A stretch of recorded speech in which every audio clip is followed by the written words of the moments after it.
El nombre de la familia, Orchidaceae, proviene del griego orchis, que significa testículo. Es una particularidad que tienen principalmente las orquídeas europeas, que fue donde se describió la familia. Sin embargo, el 73% de las 20.000 especies de la familia son plantas epífitas que crecen sobre los árboles y que no tienen esta particularidad de un órgano subterráneo doble. En la región de Murcia se conocen 35 especies de orquídeas diferentes, aunque no de ellas aún está por confirmar. La ha localizado un agente medioambiental en Sierra Espuña. La última detectada es Ophrys diri en la Sierra de Gigante, en una sierra de Cejín. Podemos encontrar en el Parque Regional El Valle, muy cerca de la ciudad de Murcia, a muy pocos kilómetros, 3 especies. Las 3 especies más comunes, Rosemaria del Pibero, pueden observarse desde ya mismo hasta finales de marzo, primeros de abril. Esta es una de las 3 orquídeas más frecuentes de la región de Murcia, en concreto Ophrys tenedinífera, que se caracteriza por tener sépalos de color rosado. Se da la particularidad que en este género Ophrys se ha desarrollado un mecanismo muy elaborado para que se produzca la polinización. La orquídea no solo reproduce la forma de la hembra de la abeja, sino también produce sustancias que atraen al macho muchísimo más incluso que la hembra. De tal forma que cuando pasa por aquí el macho le induce a una pseudocópula. Y entonces se lleva consigo los polinios, que es simplemente una masa, un saco de polen, o bien en el abdomen o bien en la cabeza, como ocurre en este caso, que es de la sección Euphorbia. Simplemente pues llega la abeja y hace así, bueno, la abeja es otra cosa, hace así y mira lo que se lleva. Esto tienes hasta 5 oportunidades, porque tienes 5 flores.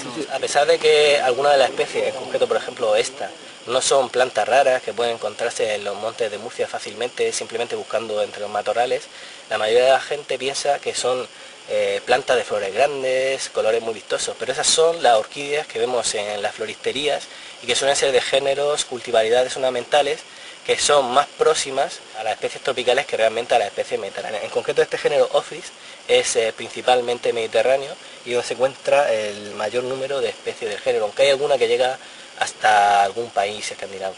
El territorio de la región de Murcia, por sus condiciones climáticas particulares, tengamos en cuenta que la mayoría del territorio, aproximadamente un 60%, está dentro de la provincia murciano-almeriense, que se caracteriza por escasas precipitaciones, periodos secos muy largos, no reúne las condiciones óptimas que necesitan para crecer y desarrollarse toda la orquídea, aunque hay algunas que sí que están perfectamente adaptadas, que son las comunes. Sin embargo, hay otras que nos llegan con carácter terminal, que podemos ver en la zona del noroeste, o en algunas sierras, en lugares muy puntuales, en claves que se pueden definir relictuales, en los que incluso llegamos a ver ejemplares únicos y aislados.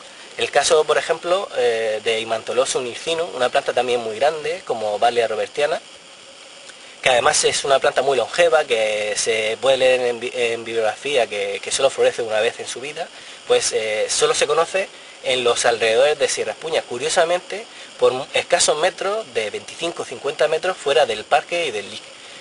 Uno de los ejemplares, el primero que se observó en Totana, desapareció, ese ya debe darse por muerto, y otro llegó a florecer completamente en 2005. Luego también hay otras especies, como por ejemplo Orchis cónica, que la encontraron Mateo Rubio y Carlos Ortiz simplemente por pura casualidad. Lo curioso de esa planta, Orchis cónica, es que solo se conoce un ejemplar en Murcia, en un territorio que posiblemente era el que menos podíamos esperar que se encontrase, dentro de una zona de Badlands, en la zona del puerto de la Cadena. Quizá habría sido más probable haberla encontrado en el noroeste, y que solo se encuentra ese ejemplar a pesar de que se ha localizado, se ha intentado buscar en las inmediaciones, lo que no quiere decir que no haya más ejemplares y que de repente en algunos otros lugares pues encontremos una población, que hayan 15, 20, que es lo más probable. Es difícil que de especies así haya muchos ejemplares. Hay algunas especies de orquídeas que son frecuentes y las poblaciones contienen numerosos individuos, son poblaciones estables cuya supervivencia no corre peligro, pero hay otras especies de las que se conocen muy pocos ejemplares, que es posible que con el tiempo algunas desaparezcan. Hay 9 especies protegidas en la categoría vulnerable y 3 especies en la categoría de interés especial. Ninguna de ellas en peligro de extinción, aunque alguna quizás sería merecedora, pero todas están contempladas en el anexo 2 del decreto 50/2003, porque pueden ser objeto de aprovechamiento, es decir, no se pueden extraer del terreno bajo ningún concepto. Bueno, pues si miramos la flor, hay una parte, esto es lo que llamaríamos la cavidad estigmática, en el ovario, el estilo, y al final del estilo está el estigma, que es simplemente una superficie que está preparada para recibir el polen. Las orquídeas no tienen ese estilo, ese puntito al final, sino que tienen una superficie más grande, que es lo que llaman cavidad estigmática. Aquí puede caer el polen, germina y emite un tubo y llega hacia el ovario, que sería. De las 3 especies comunes que hay en Murcia, estas dos son de la sección Euophrys, que tienen polinización cefálica, es decir, la abeja pone la cabeza aquí y se lleva los polinios en la cabeza. Y esta de la sección Pseudophrys, la cabeza la pone aquí abajo y se lleva los polinios en el abdomen. Pocas adaptaciones se habrán más específicas en la naturaleza. Esta sería una cápsula en maduración, es decir, vemos que está la flor ya seca y además el ovario está hinchado. La mayoría de los que podéis ver por aquí, quizá alguno lo encontremos, este sí parece, ¿veis? Este sí parece que esté polinizado, ¿veis? Está hinchado. Pero veréis muchos en esta zona que están sin polinizar. Los ves ya que están mustiándose igual que la flor, el ovario. Eso quiere decir que no lo ha polinizado. También veréis muchos, si os fijáis, que tienen los polinios. Y eso puede evidenciar de que este año pues seguramente el frío ha hecho que esas abejillas que están en el suelo pues no habrá salido aún. Es decir, y esas abejas son varias generaciones y pues posiblemente no ha salido, y por eso, es decir, a pesar de tanta especialización, sí, eso seguramente no le ha servido.